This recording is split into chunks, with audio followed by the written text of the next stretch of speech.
S'il est le plus petit pays du Maghreb, la Tunisie n'en est pas moins le foyer d'une riche et ancienne culture.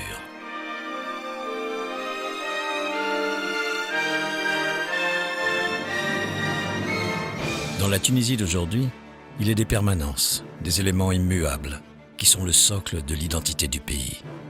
L'histoire, les traditions, le patrimoine. Mais l'élan de liberté démocratique lancé par une révolution dite du jasmin, la première des printemps arabes, a permis aux initiatives et au dynamisme de s'exprimer, particulièrement dans les champs de la culture, de l'innovation et du développement.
Capitale depuis le XIIe siècle, c'est le protectorat français et surtout l'indépendance en 1956 qui ont fait de Tunis le centre de convergence du pays.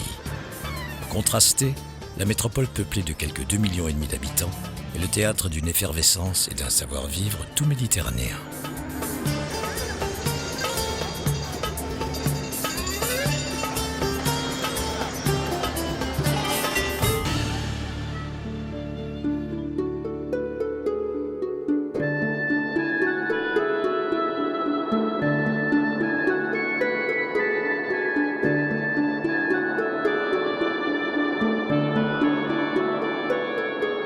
Logée à quelques kilomètres de la mer, entre une lagune et un lac salé, Tunis a grandi non loin de son illustre ancêtre, Carthage.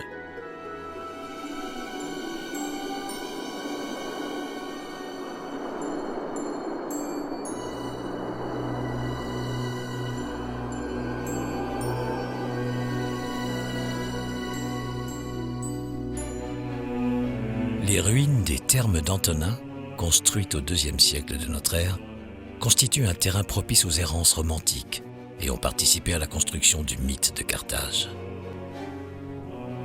Victime de son prestige, le site a très longtemps servi de carrière et de réserve de matériaux. Colonnes et chapiteaux se retrouvent aujourd'hui dans la Médina de Tunis et même jusqu'en Italie.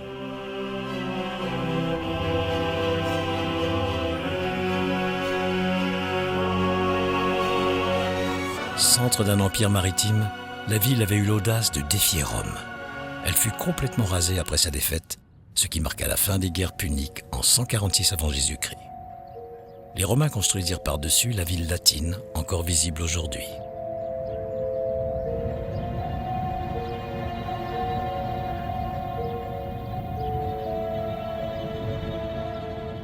Sous les villas romaines, les restes de la brillante cité magnifiée par Flaubert dorment encore, enfouis pour toujours.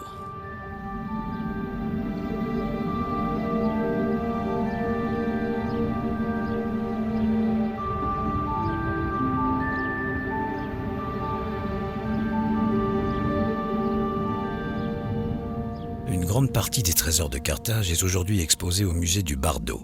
Installé en partie dans un ancien palais de l'époque des Bey, ces gouverneurs de l'Empire ottoman qui installèrent une véritable monarchie en Tunisie au XVIIIe siècle.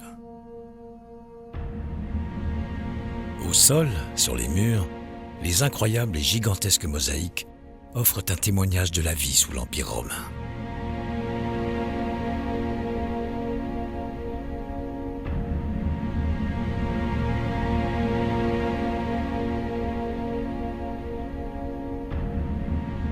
La mer, ses richesses et les divinités qui s'y rattachent sont omniprésentes dans ces créations uniques, admirablement bien préservées et restaurées.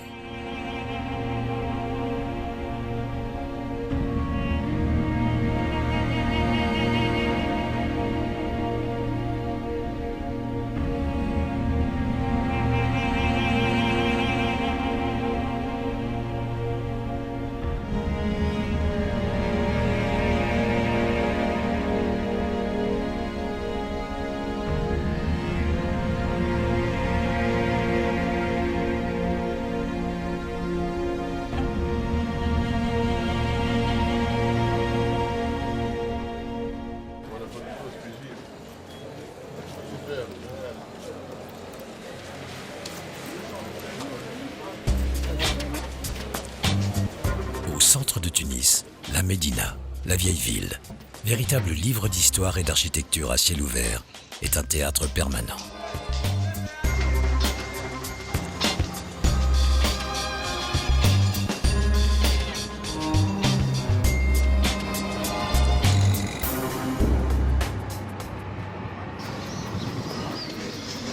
À la Zaouïa Sidi Ali Lasmar, une maison construite sur le mausolée d'un homme saint, une étonnante cérémonie se prépare. Ces préliminaires sont ceux du Stambali, un rituel musical et mystique empreint de tradition et de syncrétisme.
En tant que coordinateur du Centre des musiques arabes et méditerranéennes, Mounir Entati connaît bien cette pratique. Le Stambali fait partie des expressions musicales traditionnelles, spirituelles en Tunisie, qui a été donc amené d'Afrique subsaharienne à la faveur des mouvements migratoires qui sont venus de Guinée, qui sont venus du Niger il y a très longtemps. Le Stambali, à mon avis, continue à être une expression assez vivante grâce à ces jeunes chercheurs qui s'y intéressent, grâce à ces jeunes musiciens qui continuent à pratiquer le Stambali et grâce aussi au public qui est toujours demandeur de cette expression. C'est une musique très rythmée qui fait fonction aussi de musique de thérapie, donc de trance. C'est une expression à laquelle le Centre des musiques arabes et méditerranéennes s'est intéressé, donc à travers le collectage, l'enregistrement de grands maîtres du Stambali, dont quelques-uns sont déjà disparus, et aussi en donnant des concerts de musique Stambali ici même au Palais. C'est une musique qui continue à attirer l'intérêt du public.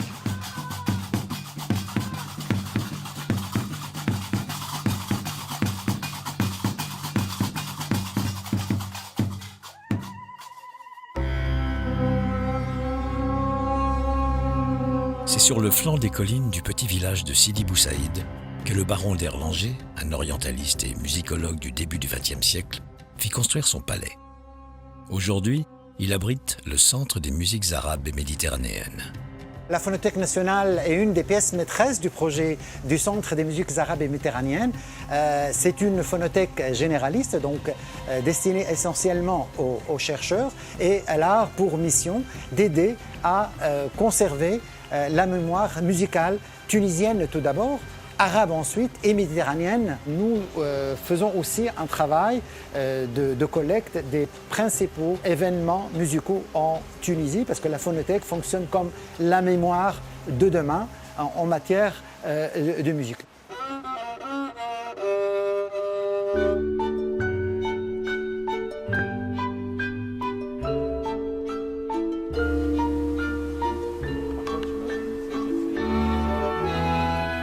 Pour l'essentiel, l'atelier de lutherie est destiné à justement participer à sauvegarder le savoir-faire en matière de facture d'instruments de musique traditionnelle tunisienne. Tant qu'il y a des musiciens qui pratiquent ces instruments, donc ce travail va continuer à vivre.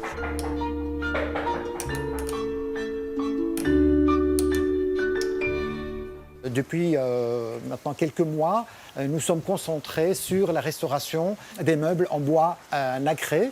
C'est grâce donc à un maître luthier qui est aussi restaurateur d'objets en bois nacré que nous arrivons donc à donner une autre vie à des instruments de musique ou à des meubles justement qui font partie de la collection du baron d'Erlanger. Passer par Sidi Bou Saïd et même par la Tunisie sans visiter le palais Najm Zahra, soit pour visiter le monument, soit pour écouter de la musique, qu'elle soit tunisienne ou des musiques qui viennent en fait de tous les coins du monde. Nous sommes en quelque sorte une fenêtre ouverte sur le monde de la musique.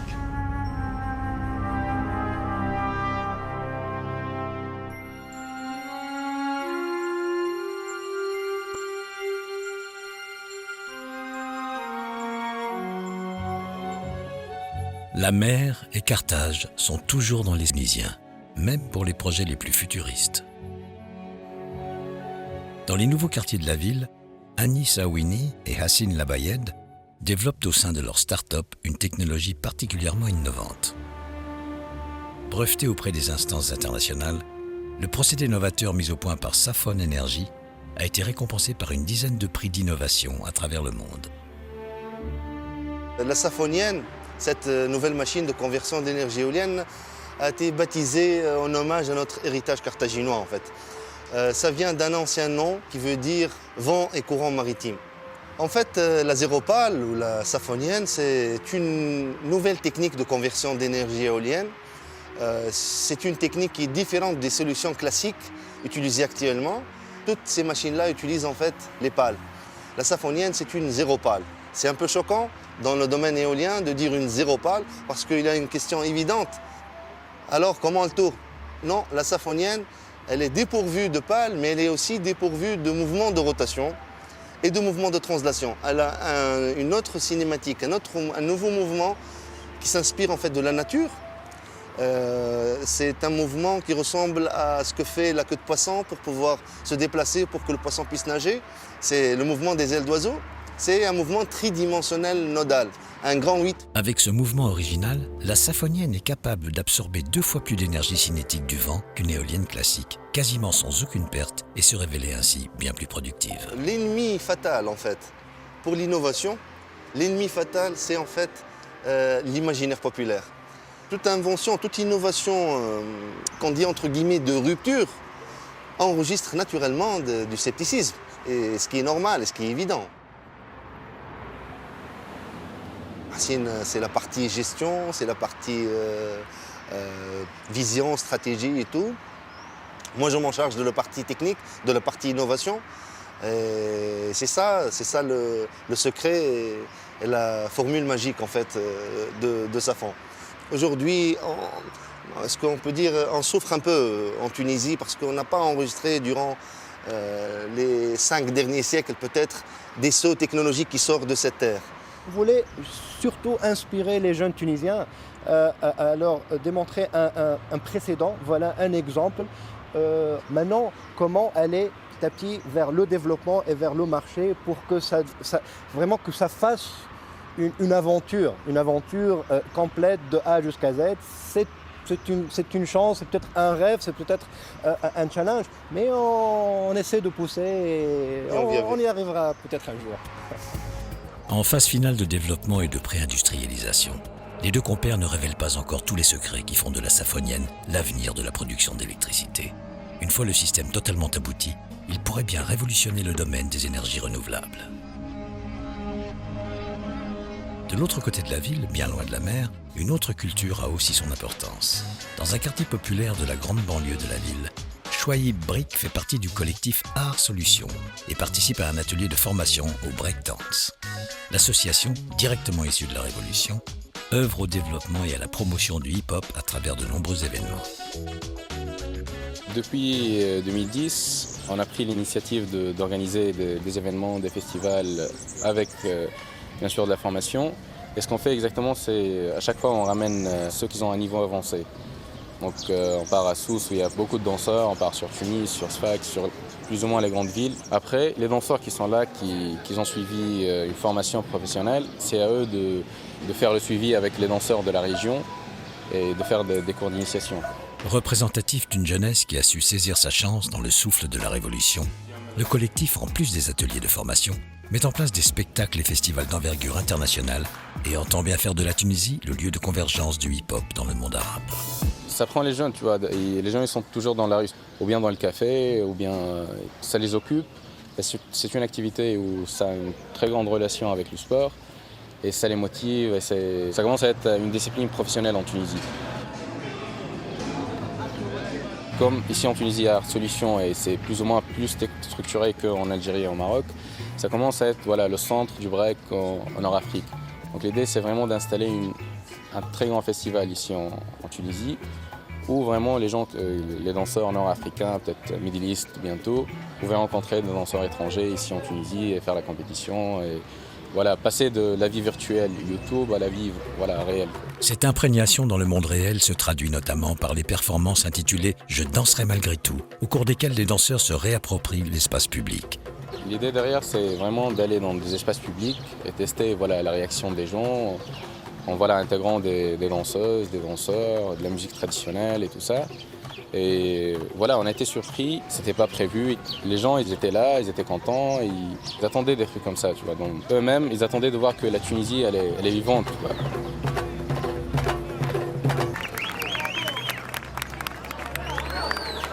Merci.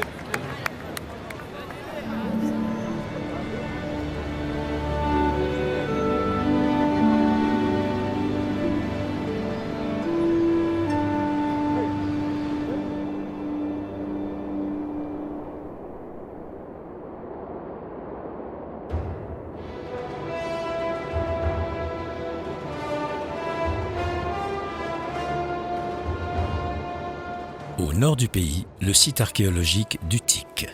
Utik est considérée comme l'une des plus anciennes villes de la Méditerranée occidentale. Elle aurait été fondée 3 siècles avant Carthage par les Phéniciens, peuple de marchands navigateurs venus de l'actuel Liban. Le docteur Imad Ben Jerbania, responsable du site, co-dirige la mission de fouilles franco-tunisienne. L'archéologie et le patrimoine constituent quelque chose d'important pour l'identité tunisienne. Donc c'est notre histoire, c'est notre culture.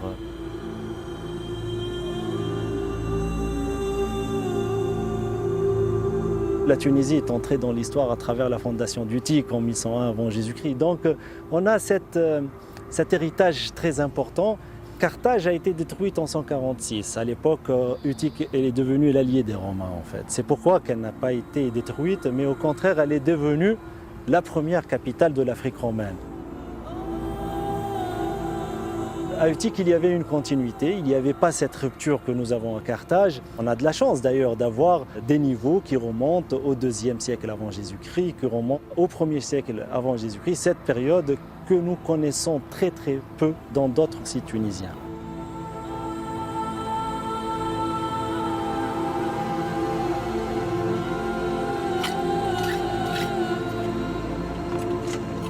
Est-ce que cette couche, elle était différente de la couche qui était là-bas? Oui, c'est différent.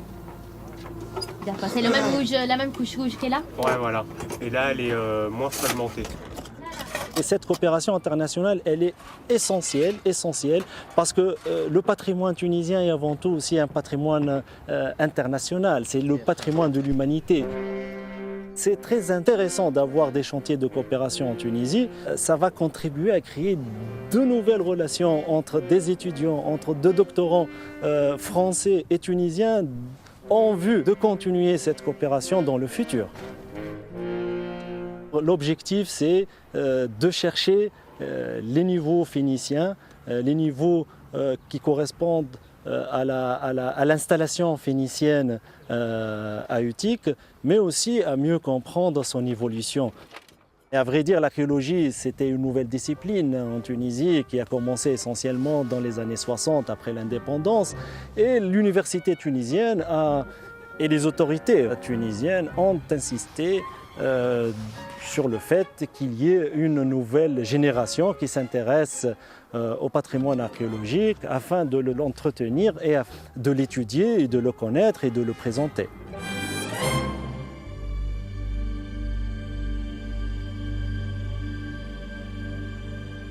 Le nord de la Tunisie est une terre riche et fertile. Depuis l'Antiquité, elle est le grenier à blé de la région.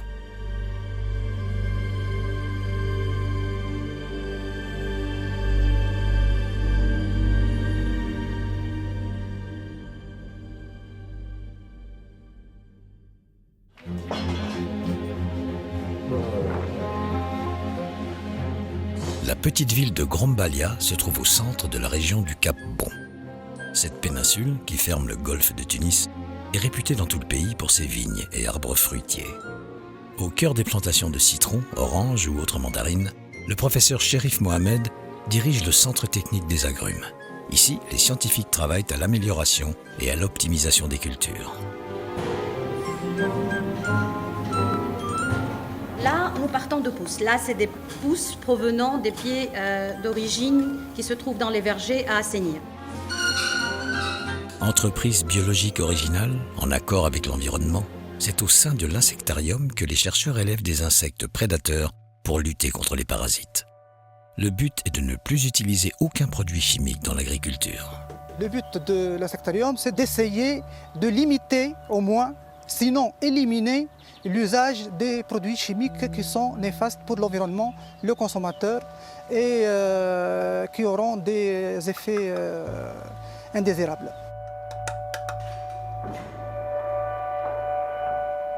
Nous travaillons actuellement sur 2 zones isolées avec une superficie de 500 hectares et nous avons des résultats aussi bons, sinon meilleurs que l'utilisation des produits toxiques. Nos grands-pères n'utilisaient quasiment pas les produits chimiques ou très peu.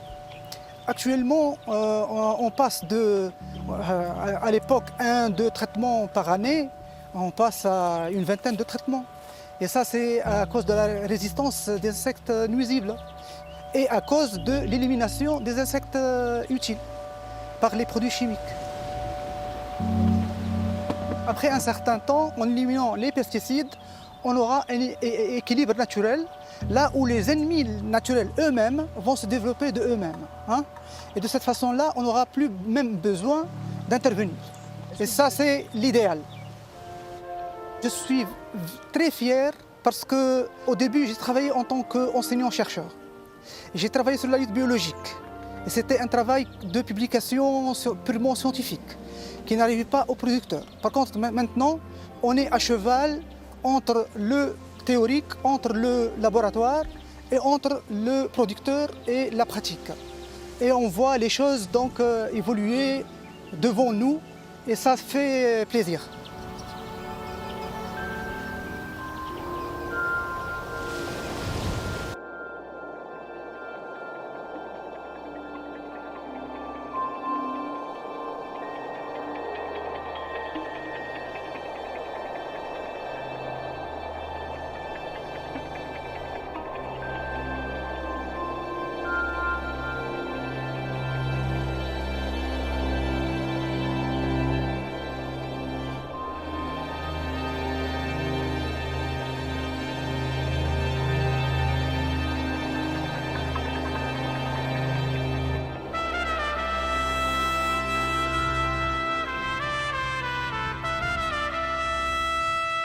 Bien loin des riches provinces du Nord, dans la région démunie de Foussana, proche de la frontière algérienne, Sadika Keskes, artiste de renommée internationale, œuvre avec son association Femmes Montrez vos muscles au développement des communautés délaissées. Moi, ce que je voulais pour cette population vraiment démunie, où il faut venir avec des idées, avec tout, pour essayer de les lever un peu, d'avoir une vie meilleure, c'est que ces gens-là, ils ont un savoir-faire extraordinaire. Par exemple, les tissages. Les tissages, la Tunisie est un vrai musée vivant. Autour de Kérouan, il y a plus de 20 000 femmes qui tissent et partout, il n'y a pas une maison où on n'a pas un métier, même si les 15 dernières années, pratiquement, un pouvoir pouvaient plus rien vendre, etc. Ils ne comprenaient pas pourquoi. Mais en réalité, parce que tout a été défiguré à l'image de la dictature. L'architecture, l'urbanisme, les villes, les tapis, tout est devenu moche. L'État elle-même a participé d'une façon extraordinaire à vraiment faire démolir ce savoir-faire, ce patrimoine vivant. Or, le tapis tunisien, les kilim, les mergoum, c'est des créations intuitives. D'ailleurs, je photographie le maximum parce que pour ne pas perdre ce patrimoine extraordinaire.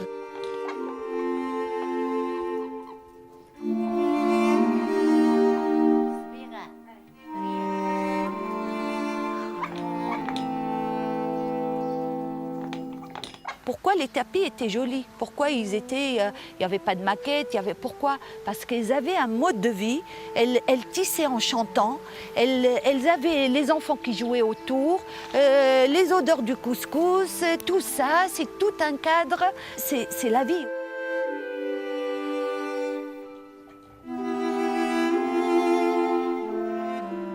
Dans l'humain, il y a des valeurs, il y a des forces, il y a des choses exceptionnelles, même pour des personnes qui n'ont pas été à l'école. Moi, je considère que la trace des tapis et des kilim est la plus belle trace d'expression artistique dans notre pays. La richesse est encore là, elle est énorme.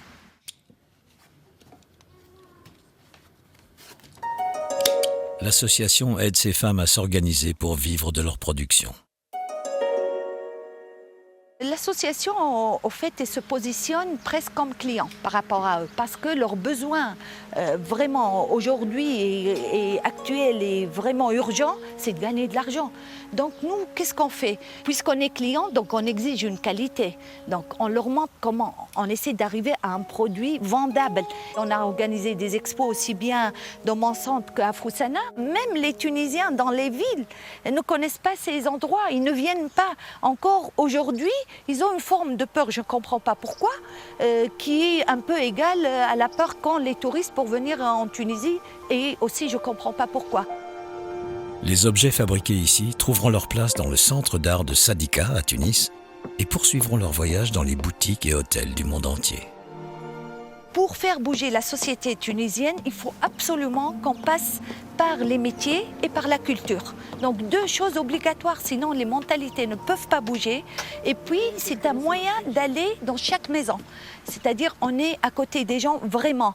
Je pense qu'aujourd'hui la Tunisie, elle est dans ce stade-là, plus que jamais, c'est comment créer cette révolution intellectuelle. Et je considère que les métiers d'art est une partie de la culture, puisque c'est un patrimoine extraordinaire. Hein.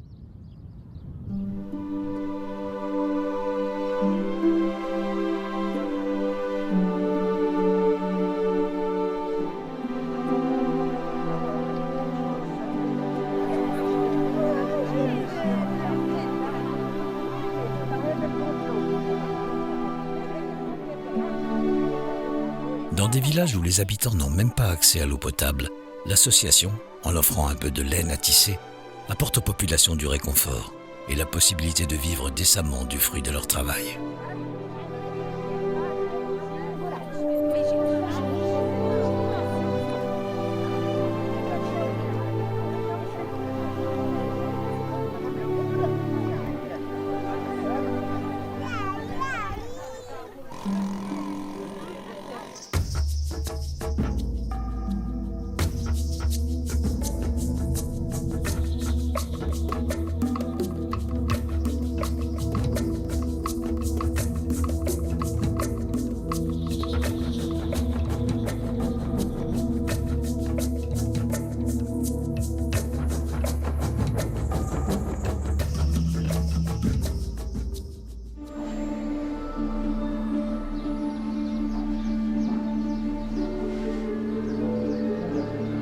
Ouverte sur le golfe d'Hammamet, Sousse, troisième ville de Tunisie, est considérée comme la capitale de la région du Sahel, mot signifiant le littoral. Toujours cerclée dans ses murailles, la Médina, classée sur la liste du patrimoine de l'humanité par l'UNESCO, conserve son authenticité.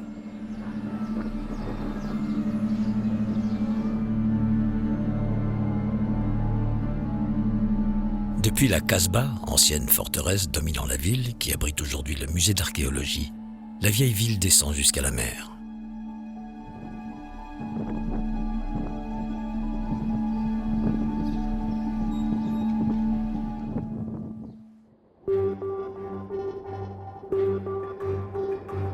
Près du port, le ribat, datant du 9e siècle, garde encore l'entrée de la Médina. Il faisait partie d'un réseau de forts déployés tout le long du golfe, capable de communiquer par signaux lumineux et, dit-on, de prévenir toute tentative d'incursion maritime en quelques heures.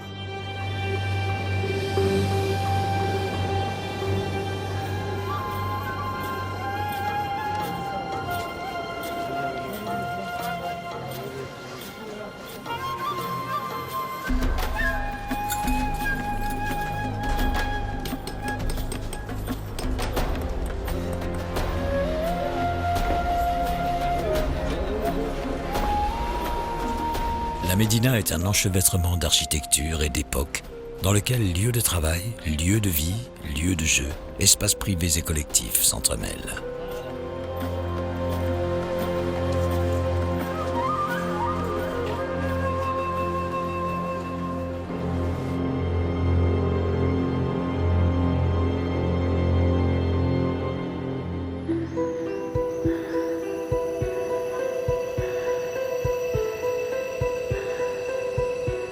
Non loin de Sousse, à l'intérieur des terres, Kairouan est la ville sainte du pays, 4e ville sainte de l'islam sunnite après la Mecque, Médine et Jérusalem.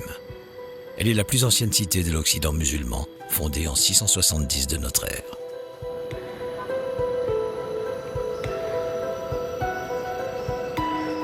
Sa grande mosquée, également la plus ancienne du Maghreb, est un chef-d'œuvre d'architecture islamique.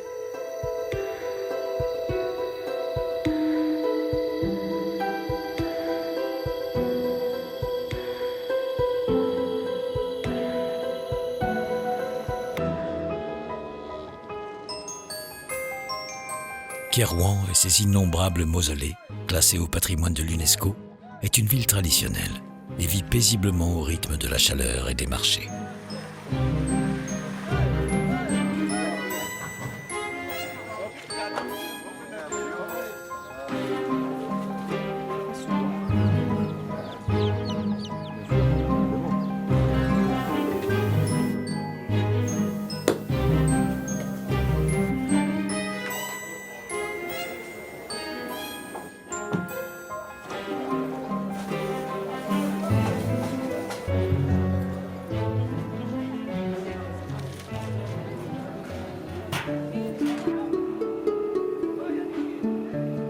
À l'entrée de la vieille ville, Ali Daboussi travaille depuis des décennies du fond de son petit atelier. Il renouvelle sans cesse les techniques de tissage traditionnelles dont Kairouan est le centre. Ali travaille notamment avec l'alpha, une graminée qui sert aussi à la fabrication du papier. J'ai inventé ces nouvelles techniques, je les ai conçues et mises au point par moi-même. C'est aussi les cas des motifs et des couleurs. Je concrétise mes propres idées, les idées me viennent, car je dors tôt. L'inspiration me vient dès le réveil. Je pense à des nouveaux concepts que j'applique sur le champ, et puis je consigne les instructions pour former mes apprentis avec qui je partage mes idées.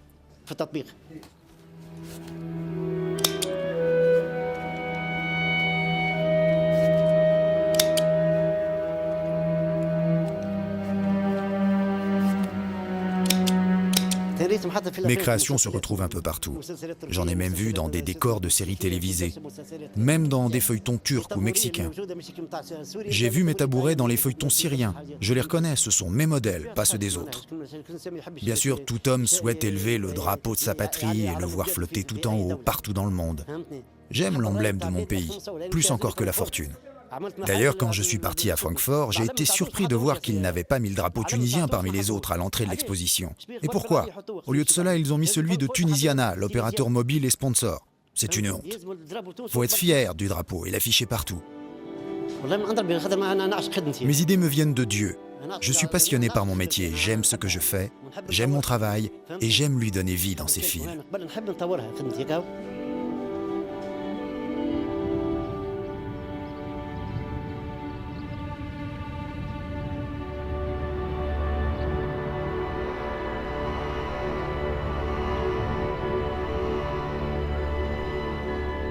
Tous les paysages de la région sont façonnés par les oliviers. La Tunisie est le 4e producteur et 3e exportateur mondial d'olives.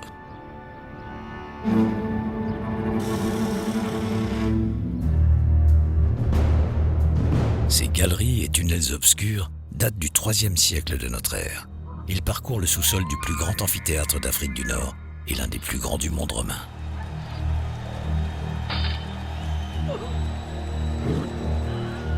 Les gladiateurs, combats de fauves et surtout d'immenses reconstitutions de chasse pleines de surprises grâce à la machinerie souterraine ont diverti ici les habitants de l'antique Tisdrus.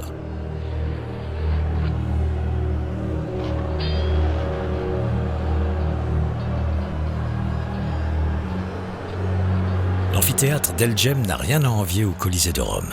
Si ses dimensions sont un peu moindres, il pouvait tout de même accueillir environ 35 000 spectateurs.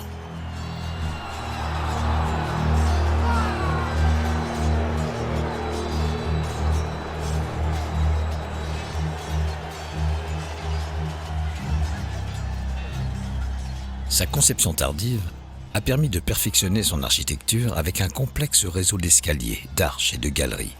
Et l'on dit que la totalité du public pouvait évacuer les lieux en 10 minutes seulement.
La plupart des olives de la région seront exportées depuis Sfax, 2e ville du pays et premier port en termes de trafic. La ville est un grand centre industriel entièrement tourné vers la mer.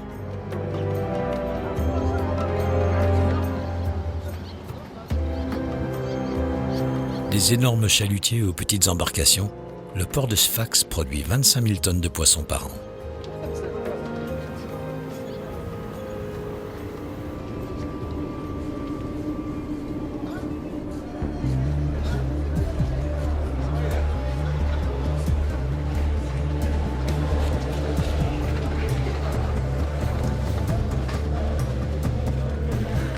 Au marché aux poissons de la ville, les étals se remplissent au fur et à mesure que les bateaux rentrent au port. Un tiers de la production de poissons de tout le pays vient d'ici.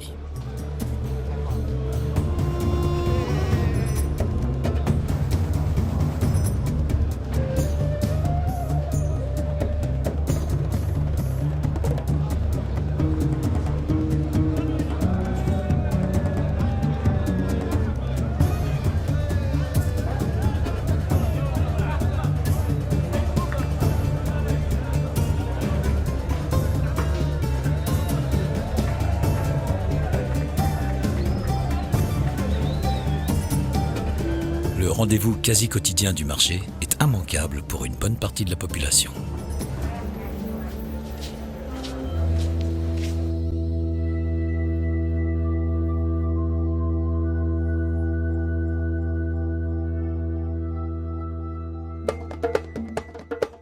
Réputée austère et éteinte, le renouveau de Sfax passe par la culture et la vie associative. Le groupe de musique Bakouche et son chanteur Mounir Ben Khbal répètent un morceau chanté en tamazigue, la langue des Berbères. Bakouche, c'est un mot en langue tamazigue à l'origine qui veut dire « le petit cafard qui agace » et s'échappe à chaque fois qu'on essaye de s'en débarrasser. C'est une définition un peu métaphorique. Donc c'est un peu métaphorique الديفينيسيون تاع الاسم.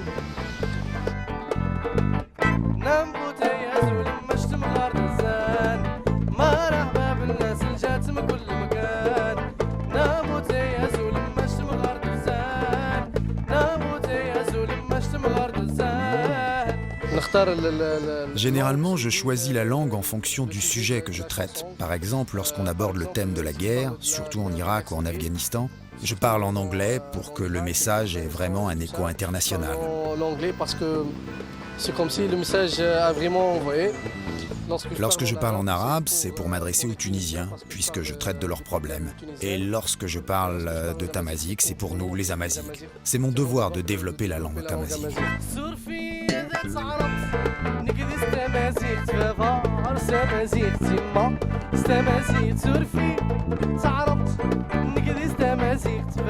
Ce qui est bien en Tunisie, c'est qu'il y a beaucoup d'associations qui se sont créées dans le domaine social et culturel, surtout ces dernières années.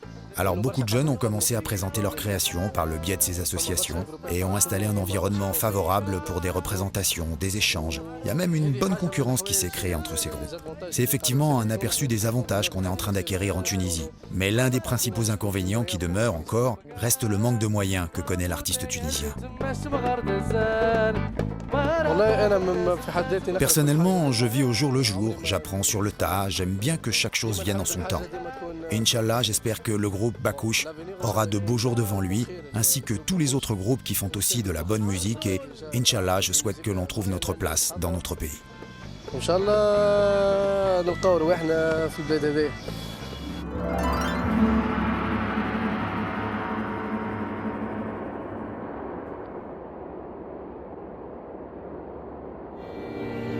En quittant Sfax, commencent les terres arides du sud tunisien. Dans les environs de Matbata, les habitants ont su s'adapter à leur environnement en créant par exemple les djessours, système de mini-barrages créant des bassins de rétention pour les rares eaux de pluie qui tombent dans la région.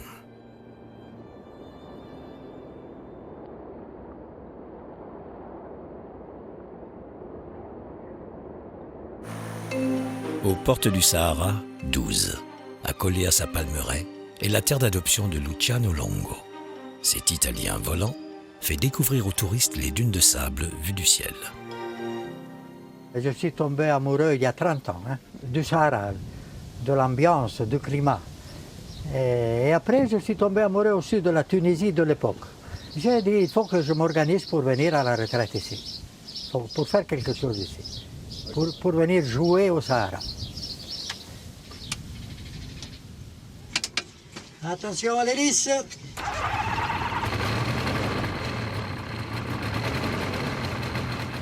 Bon, à l'origine, c'est une des choses qui m'ont plu de la Tunisie, que c'était très facile la bureaucratie. C'est facile d'avoir les autorisations, c'est pas comme en Italie que tout est impossible.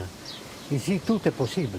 Je suis venu en tant que pilote et voilà, je passe ma vie en l'air comme un oiseau.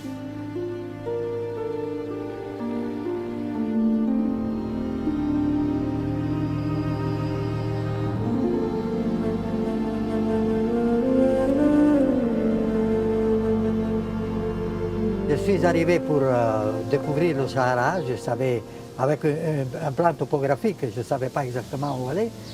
Je suis arrivé dans un petit village et il y avait une colline devant moi avec des palmiers là-dessus. Je suis monté sur cette colline.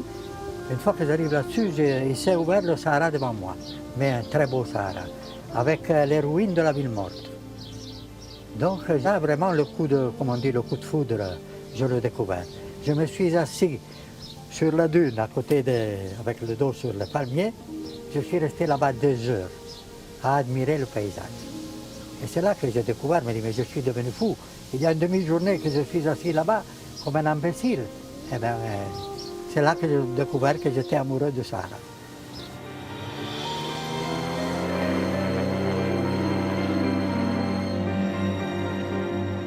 J'ai toujours volé avec les avions privés, des bimoteurs, trimoteurs.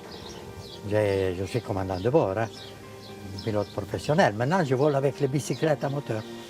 J'ai 48 ans de vol, d'expérience, 48. J'ai passé plus de temps en l'air qu'au sol. Moi, il y a 6 ans que je ne vais plus en Italie. Et je n'ai plus envie d'aller en Europe, ça ne me manque pas. j'en ai marre de courir. Je veux être ici, me relaxer et voler. Pour moi, voler, c'est une passion, ce n'est pas un travail. Donc, je suis bien.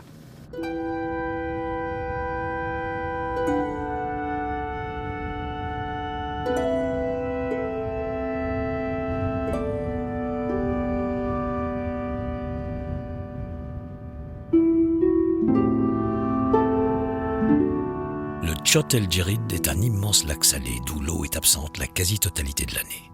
Sans pluie, sous la chaleur torride, le sel remonte à la surface du sol pour offrir des paysages si singuliers.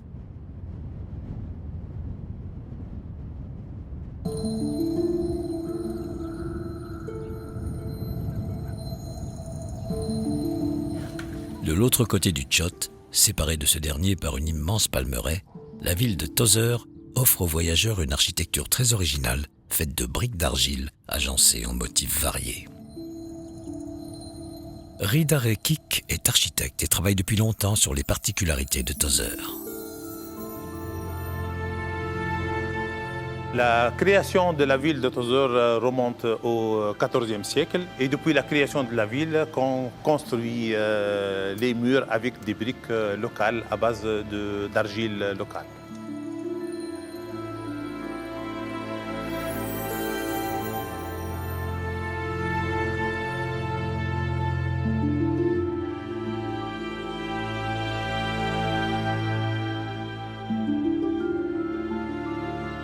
Dans les briqueteries aux alentours de la ville, la technique totalement artisanale n'a quasiment pas changé depuis le XIVe siècle.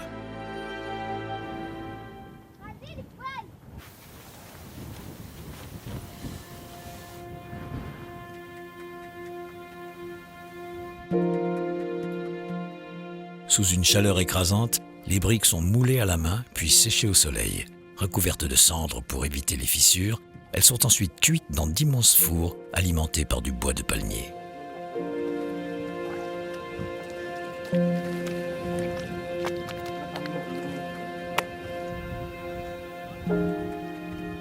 La construction en briques locale constitue un acte d'économie d'énergie en soi, parce que la brique en fabrication, elle ne consomme pas d'énergie électrique ni de fioul, donc elle utilise l'énergie à partir des bois de palmier, qui est un bois cyclique produit par les palmiers.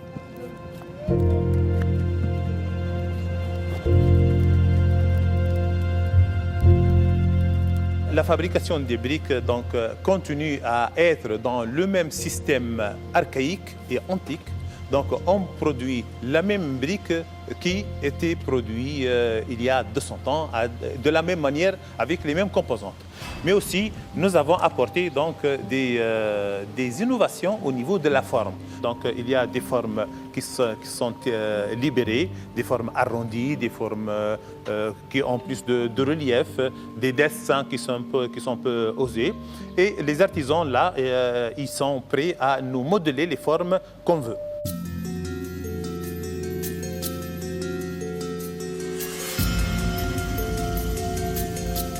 Les motifs ornementaux s'inspirent des formes de la palmeraie, omniprésente dans la vie tozeuroise. Je suis natif de la ville de Sfax, une ville côtière. J'ai eu mon baccalauréat, j'ai fait mes 7 ans d'architecture à Tunis et j'ai fait ma thèse d'architecture sur l'habitat bioclimatique dans la région. Ma femme elle est architecte aussi, donc elle a fait sa thèse d'architecture sur la région. Et depuis, donc, nous avions collecté des informations assez importantes et nous avons voulu les exploiter.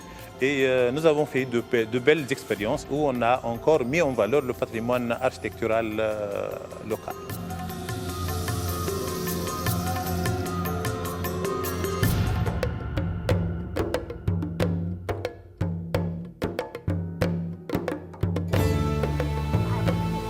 Dans la palmeraie, la culture traditionnelle est dite en étages. Les palmiers dattiers font de l'ombre aux figuiers et autres arbres fruitiers sous lesquels poussent des cultures annuelles telles que le persil, la luzerne ou autres cultures maraîchères.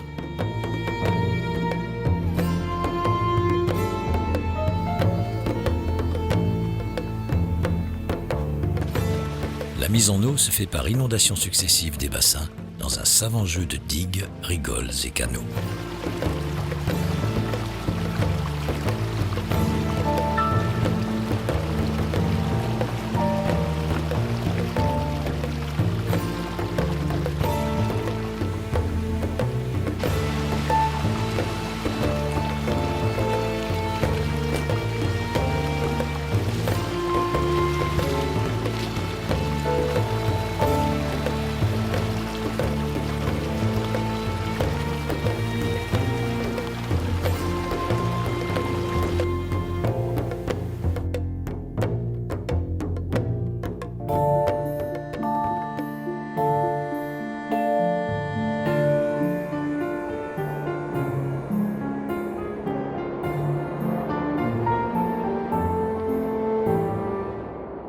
Destination touristique connue pour ses plages de sable blanc, la Tunisie offre aussi des visages méconnus et une identité en mouvement.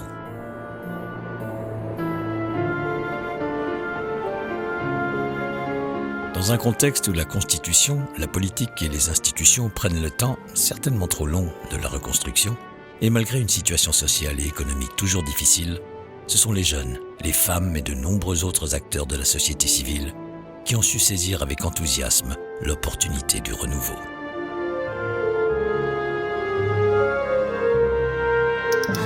Tout de suite. T'as vu cette petite table d'amoureuses? On n'est pas bien toutes les deux là. Fais-moi une place. Alessandra Sublet s'invite chez Carole Bouquet, en Sicile.